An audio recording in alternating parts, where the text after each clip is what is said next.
nothing like Dakota toasting everybody to get things going for Club Hawthorne Live. It seems like he might have placed himself that way, just getting ready because, it's Friday. You're getting close to happy hour. The weather so far has held off. Let's see if it continues to hold off in time to get us through the day and get everybody home. As long as you're not going to Northwest Indiana, I think you're going to be okay. Maybe it'll be a little bit of rain, a little bit of slush. But hey, we get to cover 5 races today. We're covering races from Gulfstream, Tampa, 1 race from Aqueduct. Hawthorne starts on Sunday, so that will be good. And you and I are coming off one of the most successful pool parties ever. That was a whole lot of fun last week at Crestwood. It really was. And I would say the highlight of it was just how much interest and how much fun and how much people really enjoyed that experience. Not just cashing, obviously that's the good aspect, but so many people that just learned about the game. Oh, I didn't know you could play that type of bet. How do you put this in? I would have never come up with that horse. Those are the type of things that grows players, makes them understand, and gets them to love the game and interest. And that's what gets me fired up as well. Yeah, it was really cool because there was a group of women that sat on the couches right by us. A lot of women. Yeah, and there were four of them. They were really involved. They were really energetic, but they were still learning. And the thing that I found to be just really the most enjoyable thing is they kept coming up and asking questions. Either, what does this wager mean? Or how do I use the machine? And even if they're working on a smaller bankroll, they were still getting involved. And then you ended with them coming out and saying, hey, when's the next one going to be? But I like that they came back, continued to ask you questions, and it was really nice to see them out too. Yeah, they had a great time and just loved it. And I think really got a lot out of it, and will probably come back on their own and have some fun. And I think they're better for coming out as far as being like a player and understanding the game with a little bit more respect for kind of playing and handicapping. Yeah, the key to the pool party in the end was confidence game coming in huge. A horse that you were looking at. The 3-7 in general were the keys. Yeah, they ran 1, 2. So yeah, ran a big race there. So it was a whole lot of fun. Our next one's going to be on March the 25th at Joliet. So we will be updating things as we get closer. All right, the horses are on the track for the first of the races that we're going to be covering here on Club Hawthorne Live. Again, we cover races in real time. We give our commentary leading up to the start of the race for either value horses, how you may wager a race, something to look at throughout the course of the race. Then we talk about what's going on with the races as the races are running. So, Emily, race number 3 at Gulfstream Park, they're $35,000 maidens. They're on the synthetic surface here. You get a field of 7 to line up, and it's one of those where you don't have a very heavy favorite right now. Your 5-2 favorite is on the inside with So let's start with that one and then kind of work from there. What do you make out of on the inside? Yeah, I can understand why this horse is favored. He's finished a good second in the she's finished second, and my apologies, in the two most recent starts.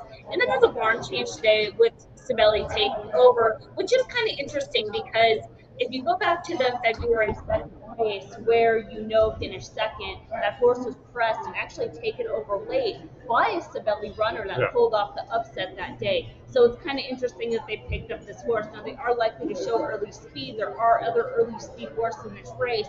And the profile for these 5-furlong sprints on the synthetic at Gulfstream Park really favored horses that were forwardly placed. But over the last couple weeks, it's actually kind of shifted a little bit, especially in the last week, where horses coming from off the pace have been starting to improve and actually been at a benefit. So that's something to keep in mind, especially kind of noting that we don't know what we're going to get from the first-time starters, but as far as the inside runners, Megan making money, both those horses project to show early speed. Yeah, and that was the one thing I was looking at in this race as well, too. I thought there was the potential, not knowing what we're going to get out of the first-timers, but for multiple horses to kind of push things along, press things along a little bit early on, and I think that's the reason that you might be able to catch some value. A horse that I was looking at 7-1 is a 5. That's a Weld Hall. Edgar Zaya is aboard this runner today. They do put the blinkers on. They added Lasix for the last start out, but that was a horse that was in the $50,000 maiden company. You find things a little bit easier, and the style may suit. You look at figures on paper, you say, okay, maybe the horse looks a little bit slower on paper.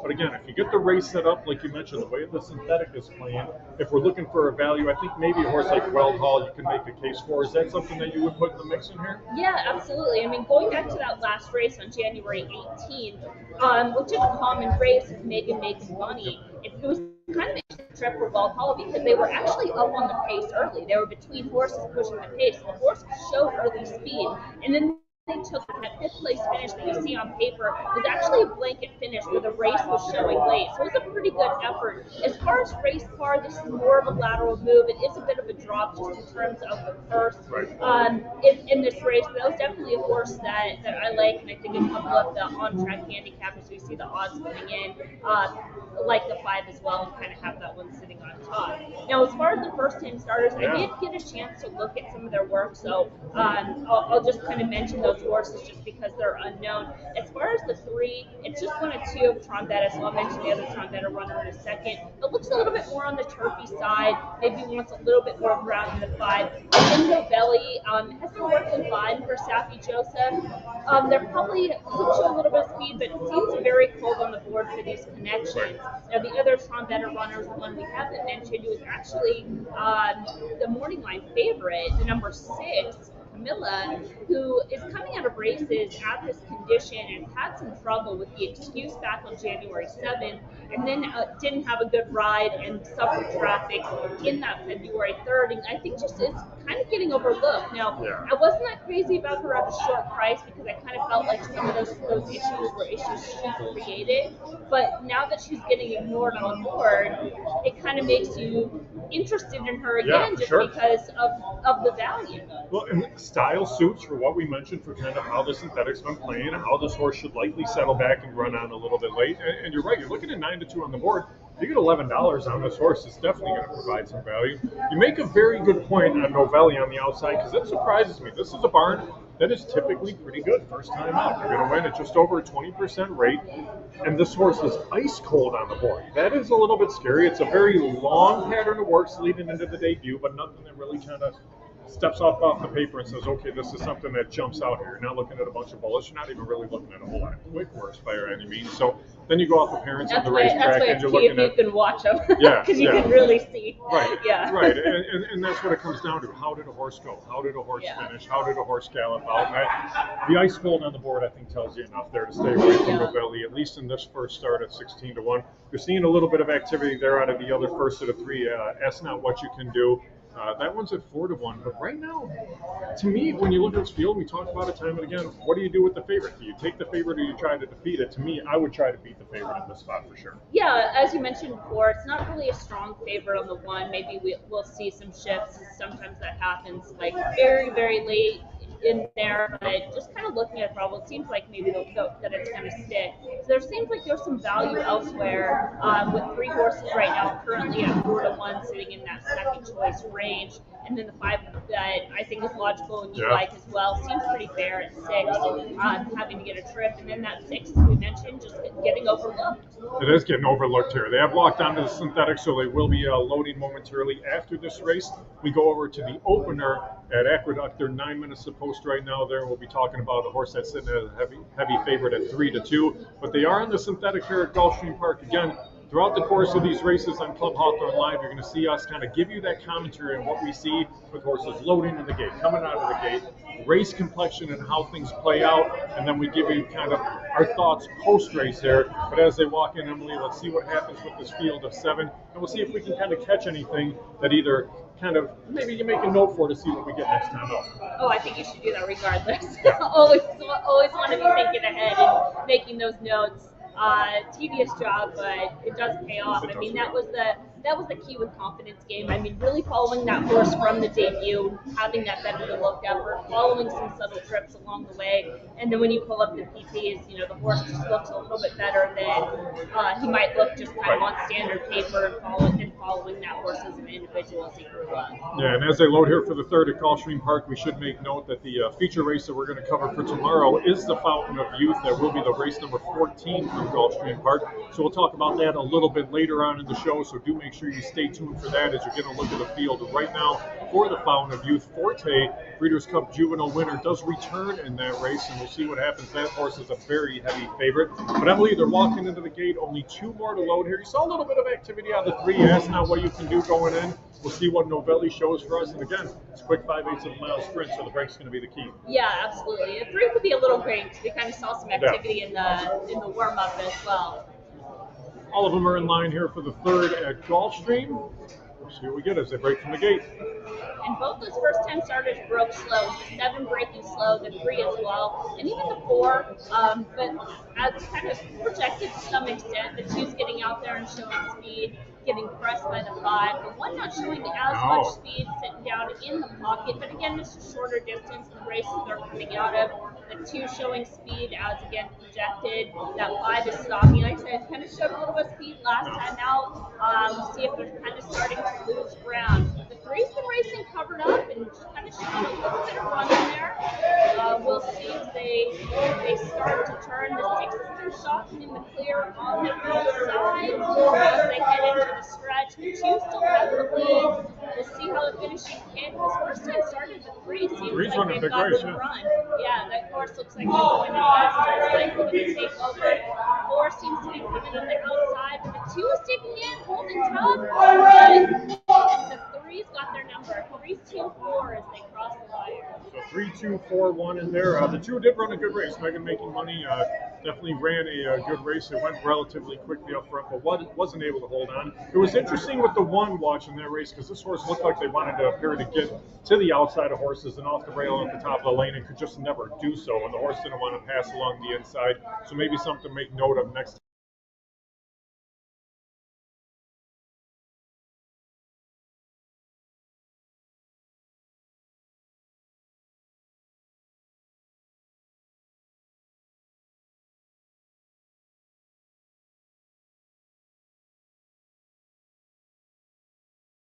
And a good effort from that first time starter who took some money, so they seem to kind of know a little bit. Not a bad effort at all out of the Seminole Valley after getting raced slowly. There was a full of run late, and they actually dropped the horse in between horses, so you get a little bit of education as well. But I did think that was a pretty solid effort on the 7. But again, 3, 2, 4, 1. We talked again about a race where you try to beat the favorites. We tried to do so there. It did happen to work out with the favorite getting beaten. It's not with the horses we went to, but that was a good effort out of the first timer. So that's race 3. Yeah, it did. You look at that, a little bit of a tangle out of the gate there for the 3rd at Gulfstream. All right, they're on the track for the opener at Aqueduct, so we're going to shift over there. They go 1 mile at Aqueduct. State for $4,000 meetings in the spot. You get a field of 6 to line up. Looking at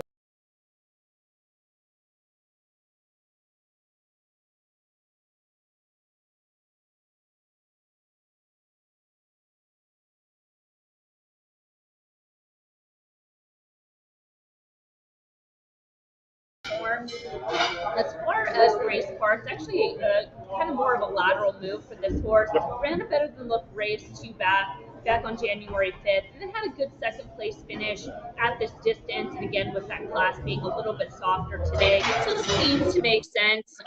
The 6 to 5 does seem a little bit short, but this is kind of one of those races where it was really tough to, when you look at it, find the horse to beat necessarily. And that the 1 at least is the horse that has form, so it felt like a little bit more of a safer option, sort of like you know what you're going to get. It's kind of a little bit more consistent.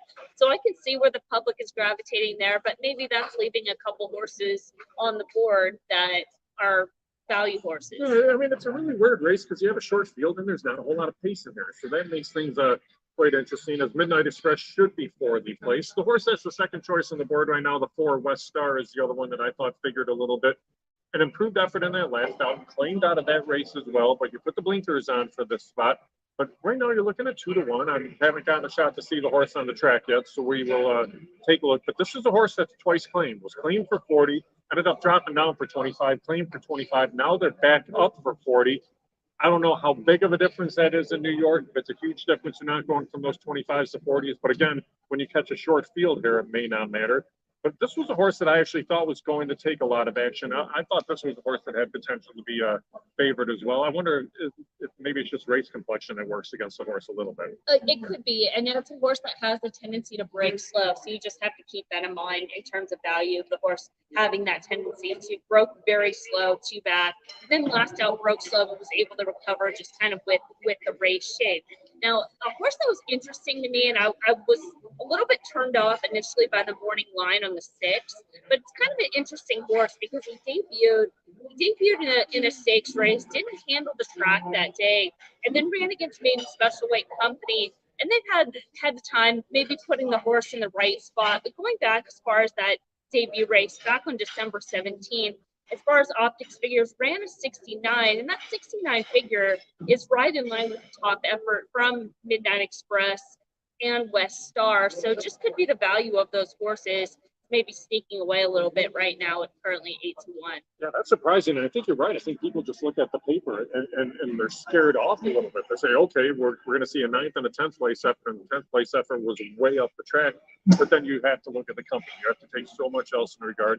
You don't know what rider intention is at any spot either, because you see this was a horse that the note says hustled away and then gave way. Maybe that was something where they're trying something new. They said, okay, well, we added the Lasix, we added the blinkers. Let's see if we can push this horse into the race a little bit early on. And it just wasn't what the horse wanted to do. But to get back to that debut race, definitely a factor here. Now they're 6-1 on the board. And I think that's a horse that might merit a look.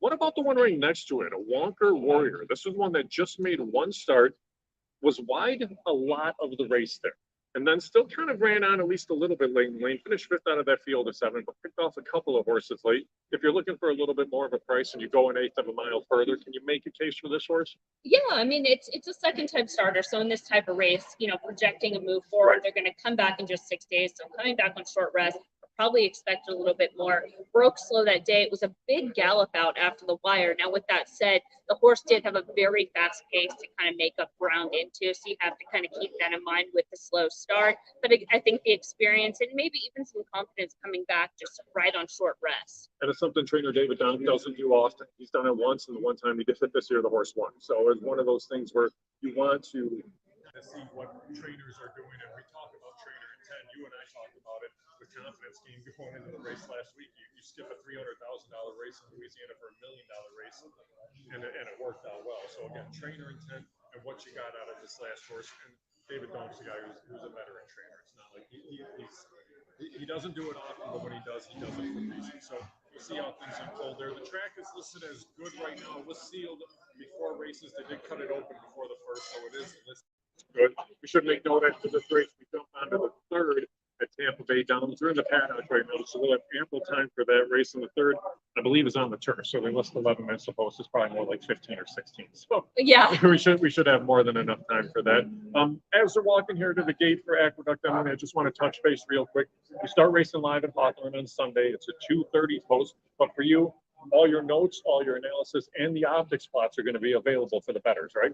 Yep, that's already posted. The optics plots are up there, and it has the past 3 run lines, which is the optics notes. You'll have the optics grade as well as the optics figure, so some proprietary information, and then the optics plot, which is a visual representation of the race shape. And if you go to opticseq.com or the Optics EQ YouTube channel, you can see a lot of the videos where we explain those products. So if you're new to optics, still trying to get a feel for them, that's a good place to just get a better understanding. And then it's just like anything, any type of handicapping. The more you do something, the more you practice it, the better you get. So don't intimidate yourself thinking, oh, in one day I don't understand this. It's like, did you learn everything about handicapping the first time you looked at a form? No, it takes time. You should still be learning. Yeah. I'm still learning every day. I'm pulling things up right now as we're talking because you're bringing up things like that, questions I want to answer, like, how did that 6 horse, how was that field last out? Was that a super strong field? It turns out,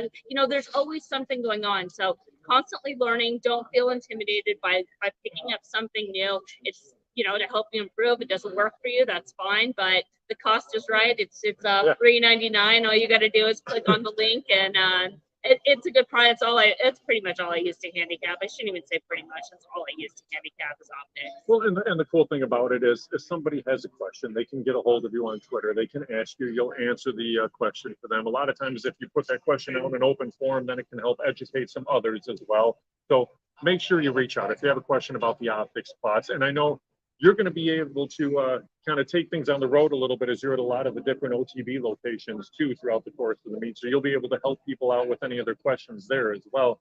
But all I need to do is ask, right? Yeah, absolutely. I'm very approachable on that. And I love talking horse racing. So if anybody wants to come up and talk horse racing anytime, this is what I love. So we are heading into the gate at Aqueduct. Right now, you're looking at 8-5 on the one there. Midnight Express. West Star is currently at 2-1.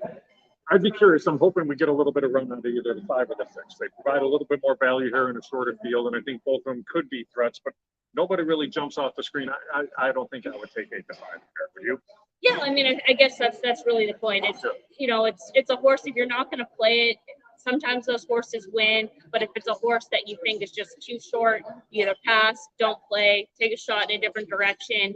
And if they win, and then you flip the page and move on because there's always another race, and there's another race sitting on deck just 8 minutes out. So we'll see how this one goes. Our next race will be the 3rd at Tampa Bay Downs. Riders are going to be up momentarily here. So far for this field at Aqueduct in the opener, everybody loading into the gate just fine. See what happens with this outside horse, the 6 Incantation. One of those horses that was 8 to 1, but down to 6 to 1 right now. But they're all in the gate here for the opener at Aqueduct, and we'll see how they get away. Broke slow. It's kind of a typical, as noted. We'll see. They're all kind of who wants to take the lead mode. The 3 will get out there. Not a bad spot for the 6 by any means, and didn't have to really kind of hustle it into contention, kind of just allow the horse to run into contention there. Now it kind of seems like they are taking hold, which is interesting, but we'll I'm surprised see. No one wants to go, right? Which kind of can often give the closers a little bit of advantage, kind of staying close to the finishing ability comes into play. The ones on the far there stalking inside of those 2 pace setters as the 2s move forward to take the lead a little bit. The 3 just moved up to press. Seems like the 6 just kind of waiting for their time, and it would make sense for them to try to at least get first run on the 1, which looks like they're about to do is they're going to turn for this last quarter mile and try to sprint for home. 4 is on the inside, looking to make up a little bit of ground as that 2 and both the 3 are starting to lose ground inside. The 1 was able to get into the clear. The 6 got that first run. Looks like it's going to be those 2. Again, the 4 is a little bit. The 5 not showing much from that position as they turn into the stretch. The 6 has a short lead. The 1's under a ride. The 6 should be able to maybe use that class coming out of a stronger race and starting to move forward. Should be in a good spot here. And now the 5's starting to run on a little bit late. 6 is getting tired, but they might just have too much to do late. The 1's going to try to battle back. The rider's all in on the 6, and it looks like the 6, good price, is able to hold 6-1, and then I think the 4 was able to just hang on inside the 5 for that show spot. Yeah, that was a good effort out of the 6. I mean, absolutely. Like you mentioned, you mentioned the class edge. You mentioned how you have to overlook some things that sometimes you see on paper and look a little bit deeper into it. The rider did a very good job. Got away well, but didn't have to force the horse into the race. I was a little bit surprised by the ride on the 1 Midnight Express because we really didn't see anybody go, and that was a horse that you figure might have been best suited to be on the front end. And then you saw all the work that they had to put in to try to get by, and the horse just wouldn't do so in the end. So that's something that you may want to make note of for next time as well. Decent position and just kind of ran evenly. I wouldn't even consider it a hang because I don't even think the horse got to the point of hanging at that point. No, I think the 6 it had a better trick. It was just kind of a horse that's like a 1 pace kind of grinding type horse. And in the previous start, the horse lost ground late. So maybe that was the strategy going in, was not to put the horse in, was to try to save something for the stretch drive. You can see, I mean, the 1's grinding away, but just, sometimes horses, they are who they are. And I think that the 6 with that class edge seemed to help. The ride certainly under Jaime Torres. Yeah, that was a good effort there. A good ride for sure. 6-1 on the horse as well. So or 5-1. Nice price there. An Incantation in the opener at Aqueduct. All right, shifting over to Tampa Bay Downs. Race number 3 at Tampa. $16,000 claimers. Now winners of 3 races lifetime. Get a field of 9 to line up in here. They go a mile and a 16th on the turf. So at Tampa, when they're on the turf, they take a long time to get to the gate because they go around under the grass. They have to walk up the chute there, so it does take a while. The race after that we're going to cover is the 4th at Gulfstream. They're listed at 12 minutes supposed, but they're on the turf as well. So we do have ample time, which is good because we get a bigger field, which is nice to see a little bit earlier in the day as well here, Emily. But for these 16 claimers, 3-2 right now on the 2. Ballycuda, this is a horse that comes in off a pretty good effort in that last out, just missed 2 victories in the races prior. but stepped up to face that company, the non-3 company in that last. I think 3-2 is probably a little bit short for my liking in here. How about you? What would you have that horse at fair odds at? You know what? To me, I think you'd have to be at least 2-1 or higher if you want to play it in this field. So you might, maybe it shifts a little bit, Yep. moves into a playable range. Did you have an alternative? Yeah, I did. I mean, the reason I was saying I thought I'd expect more is that last race was good, but that last race was also a career best race. All those races prior to that were right on par with everybody else. Strategy Queen, right to the inside, was a horse that could figure, but that's a horse coming from the synthetic to the turf. I think. And also Gulfstream. Right, exactly. I thought the horse that maybe could jump off the page a little bit more to me is the 4 at 11-1. That's a ring thing. This is a horse that has run 2 good races. Antonio Gallardo gets in the saddle today, has a little bit of pace advantage in a field that doesn't have a ton of early speed in there. And I thought the 4 at least was going to be able to rate up closer and maybe do so on what could be a little bit softer pace up front. But if I'm looking for a price, I'd much rather see 11-1 over to 8-5. Yeah, getting a little bit of drift from that 9-2 morning line. I mean, the pace could be contentious. It's hard to tell because there's no real, like, of those front running types in here. But with the 4, the 3, and even the 6, and also maybe even the 1, because the 1 has spent most of their career in those shorter distance races and finding subtle class relief. I know we've seen some of those Gulfstream shippers just have a slight class edge. And this one is coming out of a non-winners of 3 back on January 1st at Gulfstream Park, but was a slightly higher race car in first for that race. I wanted to give a mention to the number 9, Sure. who's kind of an interesting horse in here. It's another one that ran back on December 30th at the N3 level and actually ran a competitive race that day. Then they stepped up to Allowance Company just 16 days later, and just probably not the right spot for this horse. Maybe just kind of like ran a big race off the layoff. They were just giving the horse a start.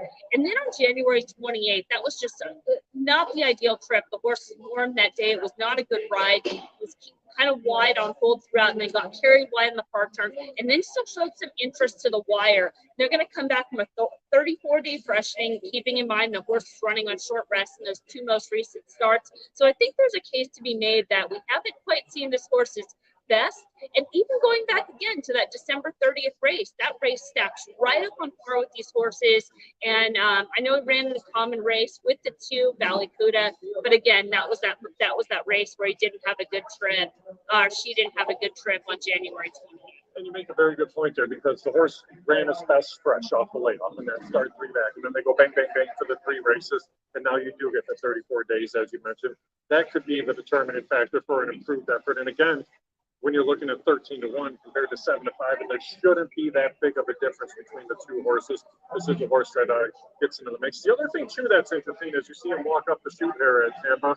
When you're coming out of that chute into that turn onto the course proper, horses can get shuffled back a little bit. So these horses that have to show speed, especially on the inside, if they don't get away well, they can lose a length or 2 heading into that first turn. Whereas a horse like Jeff's Angel can get out of the gate, kind of tuck in a little bit, but then they can just kind of settle into stride. They don't have to force themselves into a spot. So that's a horse that I do think might be able to jump up at a big price as well at 14-1. So we have the 4 ring thing at 11-1 in the mix. We have the 9 Jeff's Angel at 14-1 in the mix. If we're looking at some others in here, I'm going to be curious to see, what about the 8 horse? That's Take to the Skies in this spot. This is a horse that also ran the 16-on-3 in that last out. It was that race on the 28th as well. Finished the 3rd in that spot. It wasn't a bad effort by any means, but this is a horse that won't necessarily be on the pace, but shouldn't be too far out of it either. Yeah, I think they do want to be a little bit more aggressive today than they were last out, and probably that will be the plan, given that horse the 3rd off the layoff, going back to some of the better efforts where the horse was a little bit more tactical, pushing the pace. And again, with today's race shape and the draw comes into play as well, getting the horse into the race. She is a 6-year-old mare, has back numbers that would certainly make her competitive, spent most of her career running against so much tougher, and actually has some back races at Tampa from last year around this time where she was very competitive at a higher $25,000 at 3 level with numbers on par. So it could be a horse that's sitting on a peak effort in the 3rd start of the form cycle. Yeah, with just so much money going to Vallecuda on this spot, now down to 6-5, and there is no potential value in this race. So if you're going with that horse, there's so much value with everybody else in here. So I'll be curious to see kind of how things unfold. We should make note the next race we go to is the 4th at Gulfstream Park. After that, we're going to cover the Fountain of Youth. They say 7 minutes to post at Gulfstream, but horses are still in the walking ring, so we do have ample time to be able to cover that race there. But again, 6 to 5 in this horse. And we got a full field to cover. They got We 12 do, which horses is in there great. and a lot of maidens and a lot of things going on. I think that race is very competitive, very tough. And a favorite on the outside too. Yeah, I think the outside posts have been okay as of late. There was a couple. I think there was a result that was 11-12 the other day. But yeah, we'll see. Because I mean, in that field, just looks competitive. Some horses that could move up, could find some value in there. So excited to talk that one. Yeah, that'll be a good And race. give a look at those horses on the track. Yeah, that'll be a good one to talk for sure. The one thing that I really liked that these tracks did is you saw after the last race, after the second at Tampa Bay Downs, if you were following races, they put 32 minutes in the post. And sometimes people say, oh my gosh, that's so long. They do it for a reason, because you want to avoid these other racetracks. They don't want to race on top of Gulfstream Park. They don't want to race on top of Aqueduct. They know where things lie for them. So I bet you they're going to have an incredible handle for this race, despite the amount of time they took just because of placement here. So something where you have to watch, and it's kudos to the racetrack for doing so. But Tampa did a very good job there, despite it seeming like it's so long. But you see them loading up here for this race right now, Emily, the 3rd at Tampa. So far, everybody seems to be walking in just fine. Yeah, some professional horses that have done this before, I think. Yeah, definitely. You get that field of 9 again. It's going to be that long run down the chutes before they go into the first turn. So we'll see how they get positionally out of that when they go into the main course here. There is a little bit of pace in this race. I'm curious to see. I think the 4 ring thing might try to clear in here. We should be able to contend throughout. So we'll see kind of how things unfold. We get that field of 9 to line up here for the 3rd at Tampa. Again, mile and a 16 on 3 company. We'll give you some commentaries. They get away from the gate. Seemed like a good break for all. See, no one really. No one committed, no. Yeah, no one's committing for the lead. It's going to get caught wide. 9's going to try to tuck in as the 3 and the 2 will go out there and push. The 7 stalking behind. The 8 again was able to wide. 6 behind in between horses, so the 1 is able to save ground. Doesn't look like they're going too fast, but it's hard to tell. They are bunching up, which always makes things a little interesting. 6 is ranked kind of between horses, bumped into the 8 a little bit as though 3 seem to separate and say, if nobody wants it, I guess that's me. Yeah, 23 and 2 for the opening quarter. I like the positioning of the 4 so far. They look pretty comfortable in that spot. You mentioned the 8 kind of got forced out a little bit onto the main track and forced out a little bit into the first turn as well. But yeah, they're kind of like 3 by 3 by 3 Yeah, for this field. they're all kind of bunching up a little bit, which could be interesting late. 9's kind of starting to show a little bit of movement between those horses there. As there hasn't been much change other than that. They've been pretty much in that same order, with the 2 now starting to make that first move on the 3. Looks like the 4 might be losing ground. The 6 maybe a little bit. 6 took like an awkward step there. Yeah, it looked like the horse was losing ground, and we'll see. I don't think we're going to get much run from the 9 after that first move. We've got the favorite. The 4's in that stocky spot. They've come back on those horses. Has been in the clear. Now the 3 and 2 been battling. Oh, there's the 9. All right, so showing another sign of life as they come in. A little bit of squeeze. The 4 got squeezed back. Somebody coming in between horses here. I don't think the 9's going to get there. Looks like this shot now. Yeah, finishing that blanket. But a good ride on the favorite, sitting right off, and got that first run. Got run out of the 9, but just not the trip. Won the gallop out for what it's worth. I'm not sure what the gallop out pays, but I'm heading to the circle. Anyways, let's go to Gulfstream Park, right? So we've got 3 minutes there. We've got the 9 on the track, a pretty aggressive warm up. The 9 is actually the co-favorite right now, 5-2 with the 12. Yeah, these are maidens to go in a mile and a 16th on the turf, like you mentioned. It is a full field there. I was a little bit surprised to see that short price there on the outside on the 12. I thought the 11, Expect More, was going to take a little bit more action in this spot. We don't know where we're going to get out of the first timers, but Expect More figured to be a factor. I'm sure everybody's looking at the last race out of the 9 scramble, looking at the big DRS speed figure in there, which is the reason that one took the action. But that was actually really, like you mentioned, quite a brisk warm-up. And I don't know if that's always the most positive thing you want to see on the racetrack either. Yeah, I agree. I've kind of done some analytics on that. It's not always a positive. Not a big knock, but not always a positive. Yes, I mean, scramble makes sense. It's kind of a horse like the one that we talked about in the first race at Aqueduct, where sort of you know what you're going to get, and so sometimes could feel like sort of the safer option. And those races could certainly win. As far as the 12, pretty good race, but that was Tampa. This is a big step up. That's a $27,000 purse back on January 7th. They're going to run today for $84,000. You mentioned the 11 Expect More, horse that ran very well in really all three starts. Maybe has some gait issues from a physical standpoint. Should have no issues on the turf. The other Fletcher runner was very interesting to me. Now I know this is another horse that's had some gait issues. I'm talking about the number 8, but a shown run that was a better than looked effort back on January 7th. I thought even a better than looked effort on February 4th as well. But again, it's kind of a horse that could be his own worst enemy with those gait issues, and at least something you want to account for as far as the price. Yeah, this is a horse that has played very fairly. You can't come from off the pace at Gulfstream. There's definitely going to be the potential for that. The 8 is in the mix. Let me ask you about the 3 horse here, Chevy. Now, this is a horse that sits at 22-1 on the board, adds LASIK today.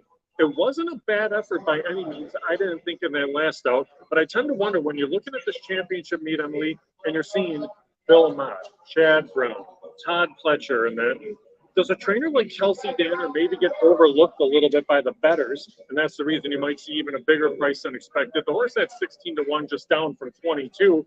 But do you think this is a horse that, if it's Pletcher trained, it's 8-1, 10-1 compared to 16?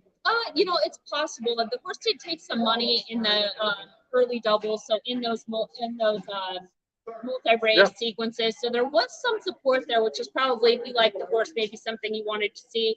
As far as Jebby, ran a good race, was wide last out in that second place finish. Now, they did have a bet scratch on January 21st. So that's just worth keeping in mind as the horse is coming back today from that 83-day layoff. Angela looks like she's windblown on the turf course out there at Gulfstream Park. And that's something that you actually do have to take into factor a little bit. Hawthorne is something very I was going important. to say. Yeah, Hawthorne, when we come back on Sunday, the headwind in the lane is always very important. It's a full quarter of a mile run in the stretch, and horses are almost running this straight into that headwind throughout the course of the meet. We touch on it every day when we're talking about the races. Peter Galassi always mentions it in his changes as well, because it is very important. It's vitally important just for horses trying to make up ground into that headwind compared to horses that are out there on the front end cruising along. But looking at the board right now, again, 2-1 on the outside horse in a field like this just seems really, really short when there's so many other horses that should be able to get to be a factor, should be able to get into the mix. There's so much more value, I think, in this spot, Emily. Yeah, absolutely. I mean, the class change alone is noted. This horse could be the goods, but came up short at a short price on debut. So, we're gonna have to see it. I think there are some good runners in this field. We mentioned the 9, maybe not the most exciting price, maybe a little bit too aggressive with a warm up.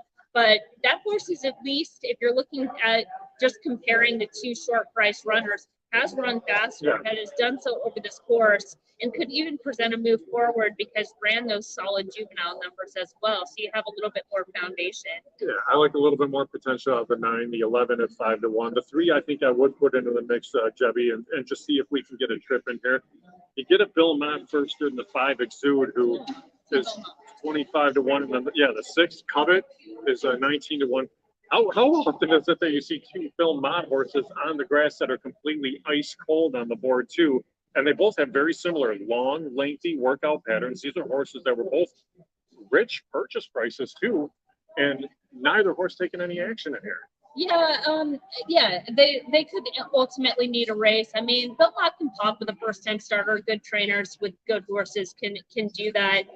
Covet was picked up out of the April OBS sale. He worked 10-1 that day. It was a pretty fast move. Overall visuals kind of seemed like a horse that was still growing, so I could see why maybe they took a little bit of time. Both those horses did take a little bit of money, early money. There's a 12 right now. It's a good-looking horse on the track. But yeah, it could be a sign that they need a break. I mean, a lot of times too, I think you have to think about timing, especially with first-time starters, debuting in the beginning of March versus at the beginning of the meet, things like that are just kind of taking the horse along. And as far as number 4, Operation Torch, another horse that had a long series of work, so Shug's had plenty of time to get this horse ready, and maybe just at this point they're like, he's as ready as he can be, let's find out how good he is. Exactly, and we'll find out here. probably have my money on the 3 Chevy, as I mentioned. Let's see what we get out of some of the outside horses. You're looking at 2-1 on the 12 horse there. Again, this is the horse coming from Tampa over to Gulfstream Park. We see that move oftentimes going the other way. Horses from Gulfstream dropping in class to try to find a race at Tampa. So this is a pretty significant move in this spot. But Emily, so far for a field of relatively young maidens, everybody seems to be walking into the gate just fine. Yeah, got a couple of that. It's nice, yeah. Because like last week we were able to pick apart a couple horses, one in the gate and one in the post parade. They just kind of lost their race before it started. Yeah, that's something that definitely is vitally important. There's only one more to walk in. It is going to be your 2-1 favorite in here. This is 12 Ganado. This one from the barn of Chad Brown. The horse coming from Tampa over to Gulfstream. We'll see how this one does walking into the gate on just the one race. But so far, everybody's standing just fine in the gate, looking very good in here. And we'll see how they get away and how things unfold here for the fourth, because there's so many unknowns in this race at Gulfstream. All right, and they're off. And the 8 broke slow. Same thing with the 11. A little bit expected from both those horses who have had those gate issues. The 10's getting set from the outside, which, for a long shot, maybe a horse that's a little bit below, not the worst strategy is the 1 and the 10 get out there with the 2 tracking that pair. We'll see how fast they go there. Yeah, the 7. The 9 sitting in a good trip, sitting uncovered right behind that first flight. For, again, a horse that has some foundation. Actually, it seems like the 9 went off as the favorite. The 1 and 10 duel, the 2 sitting free. 22 and 4 for the quarter, too. So they're scooting along a little bit on the front end for this level of horses. We'll see what they get the half in. Yeah. If they're sitting at 46 and change, then I think this race probably falls apart a little bit. It could. The rails are out at 28 feet today, so it has kind of played a little bit more to stalkers, but you still need to be not quite the closer, still need to be in range. But yeah, just a tick under 46, so pretty quick for those 2 long shots out there setting the pace. I don't expect you're going to see either of them in the lane. The 9's getting a pretty good trip here. Yeah, same thing with the 12. The 12 is right behind. It seems like it's going to be those 2 as the 10 starts to drop back. The 7's been saving ground, but just not be on the level. Doesn't seem like they're quickening. The 6 has some run. That's one of those 2 first-time starters from Mott. It looks like they're going right into that wind. Yeah. We'll see how much of that wind takes out of these horses as they're coming into the stretch. Where the 9's going to take the lead. The horse running a big race first out. The 12's going to move it on the inside. But it seems like that 9 is going to hold. Again, a good effort from that Shug first-time starter. Good Barnes doing good things. And kind of found some holes on the 12, maybe just the class. Yeah, I think it was the class. And in the end, I think the bettors figured it out as well with the 9 scramble. Ended up taking a little bit more action. Like you mentioned, the 4 Operation Torch. You said, hey, let's see what we get here. We're ready to go. And Operation Torch went out there. Ran a good race at 14-1, too. For a solid barn that was at a decent percentage, about 11% first start out, but not a bad effort by any means. Yeah, and a good ride by the 9, getting that horse in the race, making that first move, and a strong finish, just enough to hold on late. But yeah, you can see the wind. I think it is kind of impacting those horses a little bit, and maybe could play a role too as far as that early pace with those fractions, because they kind of had that wind pushing them along. Yeah, pushing along. They definitely scooted along there on the front end. Nobody made up a significant ground late, like you mentioned. That closer stalking trip, really the trip that was beneficial there in the 4th at Gulfstream Park. All right, we're 16 minutes to post for our last race that we're going to cover live here on Club Hawthorne Live, which is going to be race number 4 from Tampa Bay Downs. But we have numerous Derby preps that are taking place. You're going to have the Gotham at Aqueduct. You're going to have the San Felipe at Santa Anita. But the race we're going to focus on, because we just talked about Gulfstream Park, is going to be race 14 tomorrow from Gulfstream Park. You're looking at the field right now for the Fountain of Youth. It's a field of 10 in here. We have to start with Forte. This is the horse that's your 7-5 favorite in this spot. It's the Breeders' Cup Juvenile winner and did so in upset fashion. So let's start with Forte and then kind of work from there, Emily. So what do you make of Forte as this one makes its debut here in 2023? Yeah, I think when he's projected to be a favorite just as far as the morning line. I think when you're assessing a favorite, having good information as far as, is this horse fast enough? Is this horse classy enough? Are they informed? Do they have the right running style? And when you look at a horse like Forte, he checks those boxes. Now, it is a horse that's giving up some recency coming back from that 120-day layoff, but he's working very well. And watching his work, he's a very classy individual going out for Todd Fletcher. They're very high on this horse. He's really done anything wrong, and he is the deserving favorite in this race. Yeah, and there's times when you say, maybe I just have to fall on the favorite, and you do so. And Forte could be one of those. And if that's the case, there's a lot of multi-race wagers leading into this race that they work around if you're betting the card tomorrow at Gulfstream. The Forte is going to be somewhere right around that 7-5 favoritism, and deserving so. Now, the 6 Blazing Sevens is kind of in the same boat as Forte, Emily. Has been away since the Breeders' Cup Juvenile. It wasn't a bad race by any means, but this is also the horse making its return. Probably going to be the second choice in this race, I would expect, too. Yeah, this Blazing Sevens has some quality, but if you go back and watch the Breeders' Cup Juvenile, Forte was just on a different level. And I think Blazing Sevens has some quality, but where Forte is going to come off the layup, just kind of watching his works, where he looks like he's in the right spot to run a race and hold his form, Blazing Sevens might be a horse that actually benefits from this start. They might be thinking a little bit more down the road. So getting a good effort out of him, and I'm expecting him to run his race as he is a quality horse, but as a second choice, might not offer the value in this race, even though one could argue he is the second best horse. I think as bettors, you have to understand, like, we see all the time, the best horse doesn't always win. The second best horse doesn't always finish second. Sometimes the horse that is the 5th best horse is the first best horse in that particular race. And that just might be a case for Blazing Sevens at a shorter price in this event. Yeah, now a horse that you pegged a month ago on Club Hawthorne Live is the 8. That's Rocket Camp. We were talking about the Holy Bull that day leading into this race, and kind of said, hey, okay, that's the prep for this spot here. And you said Rocket Camp's a horse that isn't going to be favored in there, but could come out and run a really nice race. And the horse performed 3 solid efforts, but again, I don't know if they're nearly on the same level as a horse like Forte, but maybe Rocket Can underneath in the mix at 8-1.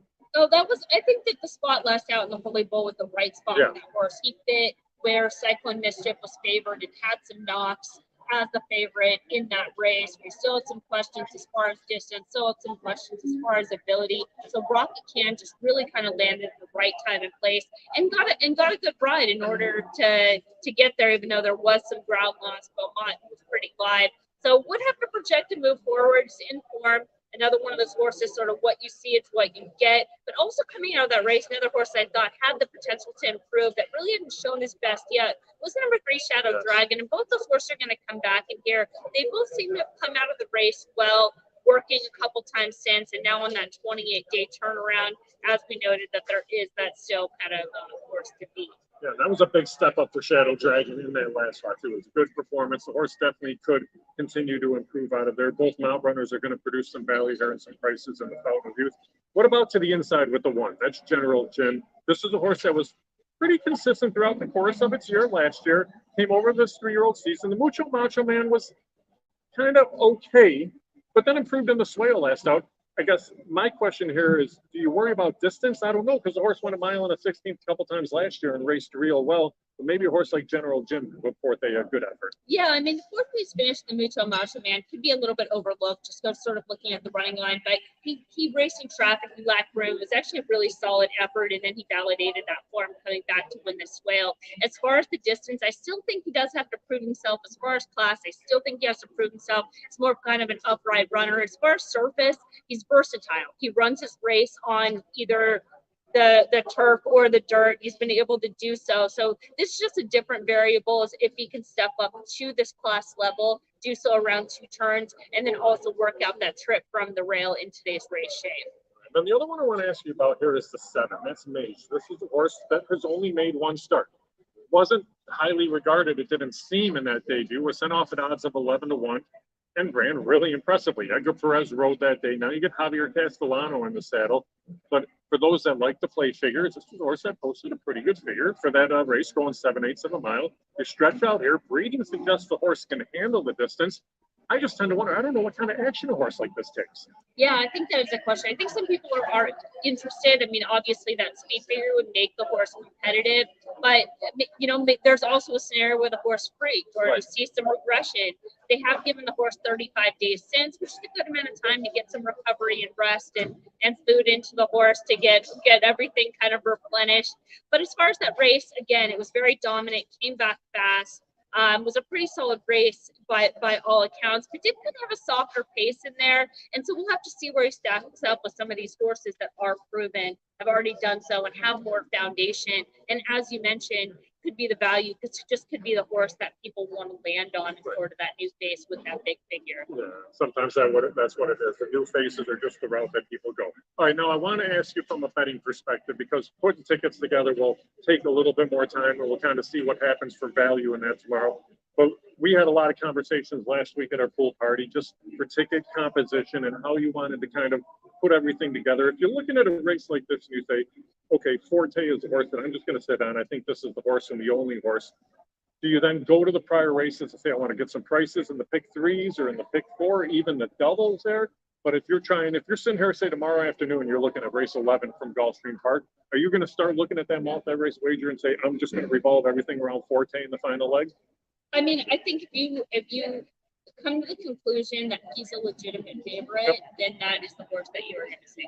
Yep. Because there's just, if you're against the horse, then you don't use him at all. Correct. So yeah, I think that's where you really have to take your stand. And again, when it comes to betting or it comes down to opinion, I think everybody kind of makes their own. So I'm speaking from the perspective of, if you think he is a legitimate favorite, you should play him as a legitimate favorite, that your bets should reflect your opinion. And I think that's the biggest fault that you see a lot of times when people are putting together tickets, is they say, oh, well, I don't want to leave that horse out just in case.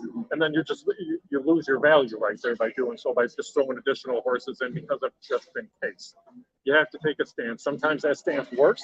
Sometimes that stance doesn't work. We talked about it last week. We were going to take some shots. We had run one race where it didn't work, but over the course of a pick three, we caught some prices. We had one well-timed favorite last week at Oakland. But then in that last race, we said, okay, we're going to throw the favorites out. We're going to look at some prices, and you just have to take that stance. But you have to go in with the understanding, I would say, too, of some days it's just not going to work out. Favorites are just going to win too. Yeah, it's the betting. I think what I said just a couple minutes ago is that your betting should reflect your opinion. Yep. And if your opinion is you don't like a horse, you don't use it. It's kind of that simple. And if you like horses at prices, you should hammer it. And when you're right, you're right. You get rewarded. Then kind of over time and variance should work out in your favor. Yeah, definitely worth just getting that additional insight. I do want to make note before we get on to race number 4 at Tampa Bay Downs, Emily. We do this for Club Hawthorne live each and every week on our Friday afternoon from noon to 1.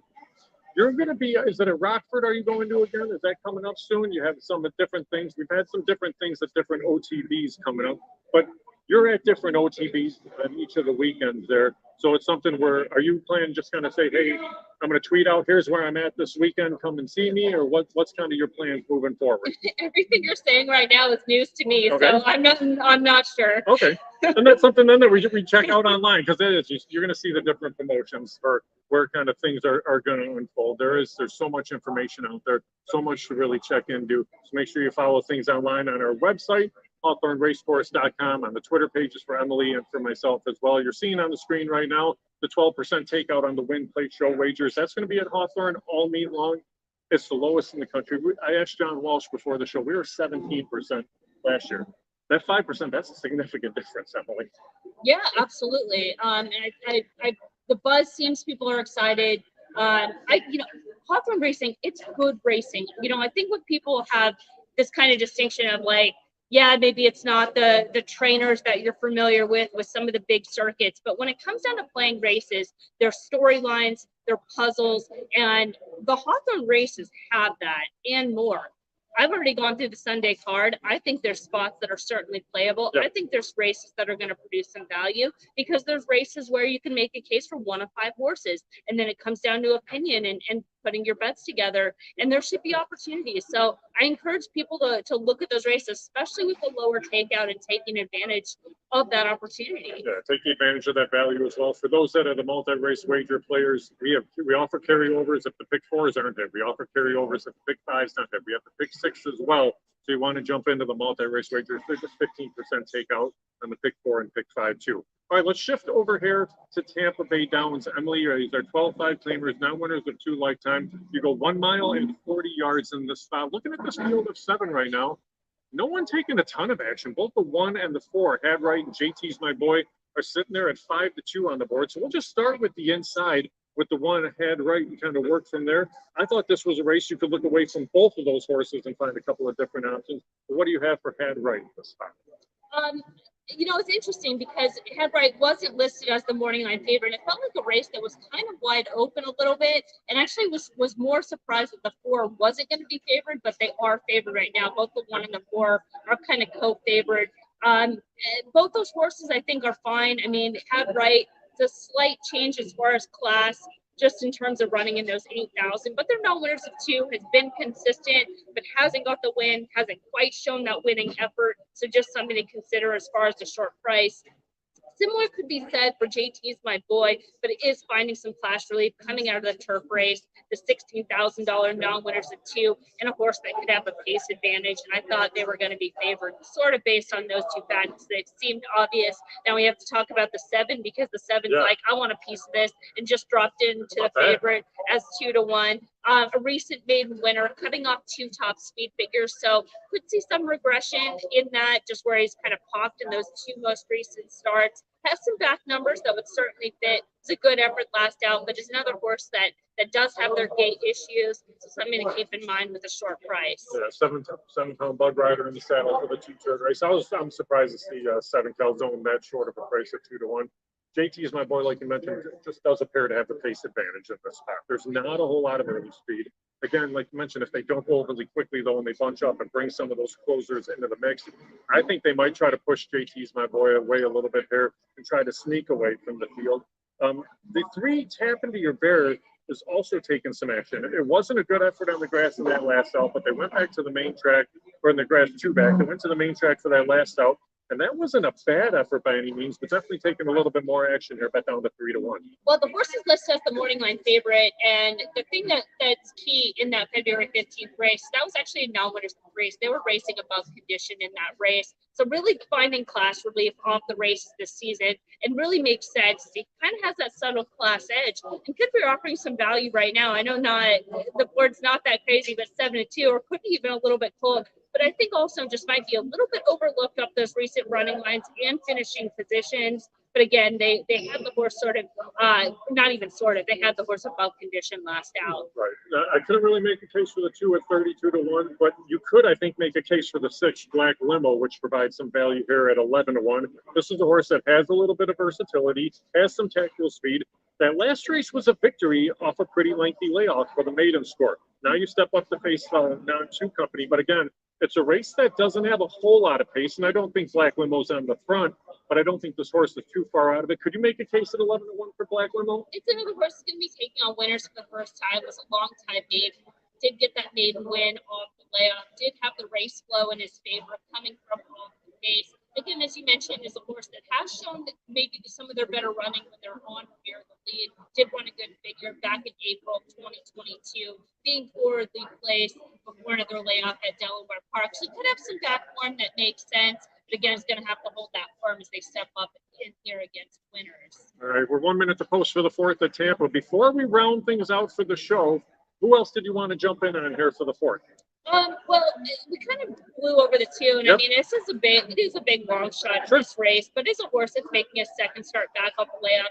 There are some back numbers. It's actually a horse I guess I kind of wanted to mention because it's one that did spend some time at Arlington Park and at Hawthorne as well, way back in the day, and running in some N2 races back then. It does have some numbers that may be on their best day fit, but again, I mean, it's kind of that legitimate longest shot on the board for the right reasons. Yeah, second race off a lengthy layoff. You're looking at 31 to 1. That horse is in a circle here a little bit behind the gate for the 4th at Tampa. One note. For those of you who are at our Oakbrook OTB location today, if you're out at any of the Club Hawthorne OTB locations on Sunday, we do have our pop-up bonus day, which is taking place. You do have to be a Club Hawthorne member to jump in for those pop-up prizes, but they're great prizes. You're going to have different food prizes, drink prizes, some wagers as well. There's a $1,000 wager out there for somebody too, so you do want to make sure you check that out for our pop-up bonuses. It takes place the first Sunday of every month at any of our Club Hawthorne OTBs. Club Hawthorne is free to sign up for, so definitely worth checking out because people can build rewards as well too. I know we do some different featured tracks throughout the course of the week to just kind of focus on what you want them to be Club Hawthorne members. All right, Emily, the circling the gate here for the fourth at Tampa Bay Downs. Again, the 7 is the horse that has taken the action now down to the favoritism at 2-1. I think that might bring some other horses into the mix. To me, it's 7-2 on JT's My Boy. I think that horse now comes back into the mix of a horse you could consider betting in here. Yeah, I think this horse, as you mentioned, might try to get some pace pressure, but at the same time, if he runs his best race, he could be the strong controlling speed and have that strong pace advantage in this race. Seems pretty fair, 4-1, which is where they had him at the morning line. Everything's kind of starting to even out a little bit. The one getting that added attention off those most recent races. And I tend to wonder if they move back to Sammy Camacho now in the saddle. He hasn't ridden this horse before. The one had right, but he's a guy that's winning at a 26% rate. I wonder if that's part of the reason that the bettors are flattered a little bit here by the one head right. The trainer coming into the day was 1 for 47 on the meet. But you're looking at 2-1 on the board right now. I would jump away. I think I would look elsewhere because, yeah, you get a high percentage jock, low percentage trainer. That's something that I think scares me a little bit when there's not a whole lot of value. Yeah, I mean, again, it all comes down to the number that you think is playable. In this race, and if 2-1 is short, especially if there's other opportunities, then you take advantage of those other opportunities. Yeah, the mile and 40 yards at Tampa is pretty similar to that mile and 70 at Hawthorne. It's a very short run into the first turn. You do have to get out of the gate in good order, at least get a little bit of a position there. But you see with that hind view of the horses walking towards the gate for this spot, they get out of the gate and it's almost immediate into the first turn. It definitely affects horses when you get in those fields of 10, 11, and 12. Only 7 in here. Shouldn't be as big of a factor as long as they get away in good order, but they're loading here for the 4 at the Tampa Bay Downs. Kind of field of 7. Probably for me, it's going to be the 4 JT's My Boy that I'm going to focus on in this spot. But tell you 9-5 now on the one had right. That's a little crazy to me. Yeah, it's intriguing, right? Because it's just make you wonder, what are they doing right here? Yeah, exactly. I mean, you could certainly, as you mentioned, having a live rider, those recent in the money finishes, the speed figures have been consistent, so maybe that's just enough. Maybe that's just enough on the day to get this horse over the hump into the finish, to the wire first. All right, last one loading here. That is going to be the 7. Calzone will be the last one to walk in. They give you that head-on shot at the top with the split screen shot. Definitely important for getting your notes to see how these horses get away from the gate. If you get any stumbles, any bumping, anything along those lines as well. We know the chart callers down at Tampa because we've had them over at Hawthorne as well. To get a little bit of, that's the 4. That's not a good thing. Congrats to the rider for staying on board. But yeah, and the outrider looks like they grabbed the horse right to say, I don't know, maybe not. They went right off the street, so hard to tell. But and here's the thing that's they definitely made the lead first. They did. They got out of the gate on top for sure. So what you have here is judgment wise, though, it comes now. The rider stayed on the horse. If the outrider picks him up quickly, a lot of times they're going to reload him. In Illinois, it's standard procedure. If a horse breaks through the gate, they have to be evaluated by the vet before they go back into the starting gate. So they're going to take a look at that. The other thing that I know our stewards implement, if a horse gets loose and goes more than a quarter of a mile, it's an automatic scratch. So that's something where they don't want a horse to run its race ahead of time and then bring it back in and lose some value for the better. So you don't see the 4 back by any means, so I don't know if that's the best sign here. Yeah, but they haven't unloaded the horses in the gate, so it could go either way at this point. But I think they're going to wait for the 4. I'm surprised that they're not actually they're not showing it. That's the other thing I will do. Surprising. And our TV crew does a great job of this. If a horse is getting looked at by the vet behind the gate, they're going to put a camera on it so everybody can kind of see what's going on, because you want to see if a horse gets reset, if a horse is acting up, if a horse lost the rider and the outrider grabbed it, there it is. But the rider has stayed on the horse here. I don't know if I'd want to play the 4 horse now. I probably would have canceled my ticket at this point. So we'll see what happens. But back in the gate now, I'm expecting him on the lead with how keenly he just busted through the gate. Exactly. We'll give him another chance to redo. The 3 got out there with the 4 showing some speed and was joined quickly by the 5 and the 6. The 3 is now going to kind of take back as those other 2 asserting themselves into that 4th position. The 4 is going to rate. Interesting tactic. After all the early thing and having a potential pace advantage, but benching the 6 is one that might get back to showing some early speed from those races. The 5 decided to rate back, and the 4 rating back inside, going to try to take first run. That's a ridiculous price on the 6. We talked about before when it was 11-1, and this is 22-1 going 25-1. for the opening quarter. This is the horse that could steal this race. Possibly, it wouldn't yeah. surprise I mean, me. especially if your other speed takes back and has something taken out of them by breaking through the gate. They're out there. The horse is cruising along. It's definitely been given its head to kind of run on. Let's see what kind of energy this horse has left. 49 and 2 to the half. The 5 starting to push things along. I'd have to think the 6 has something left in the tank here, though. Yeah, you'd think so. And then the 1, the big favorite, is kind of stalking. They're really trying to ride and get that horse into the race. But the pace has been pretty moderate. They did kind of pick it up for that second quarter. But again, yeah, we'll see what's left as they kind of make this last quarter mile. We did see speed in those horses for the place pulled early on, but it looks like the 5's going to take. No, the 6 is going to be able to hold there. He's trying to, yeah. Yeah, kind of grinding away, and then here comes the 1. Yep. 6 is still there. The 5 in between horses battling. The 1 coming on the outside. I mean, that was a good trip for the 1, the favorite also. I wouldn't have played that horse. I just not at that price at 2 to 1. But it's going to be 1, 5, 6. Not bad. Yeah, not bad effort by the 6 though at any means there at a big price. It was just such a smart ride, like taking advantage of the pace scenario, getting the trip that maybe the 4 should have got, and maybe the 4 will get next time. And also the 4 too, we didn't know it was a horse that we thought was going to get some attention and really didn't. So maybe it was just one of those that they kind of had a feeling was not the day. Yeah, there'd be a lot of notes that you get to make off of that race there, just with so much that happened even before the horses broke from the gate. So stuff to look to. A lot of times that we've seen too, Emily, we've done this for about 6 weeks now. We're starting to see these horses coming back. So it's nice to see that horses that we covered on the show at different points have come back in these races. So maybe we'll see some of these come back here. But next week, Emily, we're not going to have a show. And it's for good reason. It's going to be a very busy week for the both of us next week. For me, I put my harness hat on. I go out to Columbus, Ohio, where United States Trotting Association Board of Directors meetings are taking place. So I'm going to be at Hawthorne Thursday, Columbus Friday, Saturday, Sunday, then drive back for Hawthorne on Sunday. But for you, you're going to get to have a whole lot of fun with a whole lot of very good horse players because you're going to be out in Vegas, right? Yeah, I'll be at the NHC. I haven't been in a few years. So looking forward to getting back, seeing all the familiar faces and cheering on the Club Hawthorne players.